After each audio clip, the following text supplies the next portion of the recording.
ஸ்தோத்திரம் ஆண்டவரே இயேசுவே! எங்கள் அன்பின் பிதாவே, ஆவியானவரே உமக்கு ஸ்தோத்திரம் அப்பா.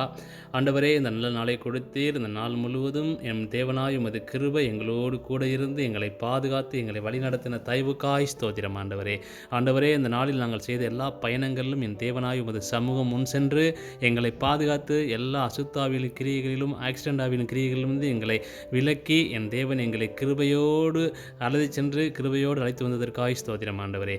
ஆண்டவரே இந்த நாளில் நாங்கள் செய்த எல்லா காரியங்களிலும் அப்பா, எல்லா செயல்களிலும் என் தேவன் ஜெயத்தை கொடுத்ததற்காய் ஸ்தோத்திரம் அப்பா.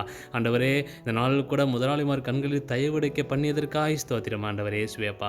ஸ்தோத்திரம் அப்பா. அந்த நாளில் நல்ல சுகபலன் ஆரோக்கியத்தை கொடுத்தீர். வேலையிடத்தில் நல்ல பாதுகாப்பை கொடுத்தீர் ஆண்டவரே. அப்பா நன்றி தகப்பனே, நன்றி ஆண்டவரே இயேசுவே அப்பா. ஸ்தோத்திரம் ஆவியானவரே. ஆண்டவரே அப்பா அந்த நாளில் அப்பா இதோ உமக்கு பிரியமில்லாத எந்த ஒரு காரியம் நாங்கள் செய்திருந்தால் கர்த்தாவே எங்களை மன்னியுங்க ஆண்டவரே அப்பா. ஆண்டவரே அப்பா ஸ்தோத்திரம் அப்பா. நீர் ஒருவரே அப்பா பரிசுத்தர் ஆண்டவரே. அப்பா இதோ எங்களது பாவங்களை மன்னிப்பீராக ஆண்டவரே அப்பா. ஆமாம் ஆண்டவரே அப்பா. இதோ இந்த இரவு வேளையில் கூட கர்த்தாவே இதோ எங்களுக்கு நிம்மதியான நித்திரையை கொடுக்க போவதற்காய் ஸ்தோத்திரம் ஆண்டவரே. ஆமாம் ஆண்டவரே அப்பா. ஏதோ நாளை அதிகாலையில் இருந்து கர்த்தாவே என் தேவனாய் உமது சமூகத்தில் அமர்ந்து என் தேவனாய் உம்மை நோக்கி பார்க்க துதிக்க கிருபை பாராட்டுங்க ஆண்டவரே. உண்மையான சமாதானமும் உண்மையான சந்தோஷமும் என் தேவனாய் உமது சமூகத்தில் மட்டுமே இருக்கின்றது நாங்கள் விசுவாசிக்கிறோம் ஆண்டவரே. நன்றி ஆண்டவரே ஸ்தோத்திரம் அப்பா. அப்பா நீர் இம்மட்டும் எங்கள் வழிநடத்தின எபினேசர் அப்பா.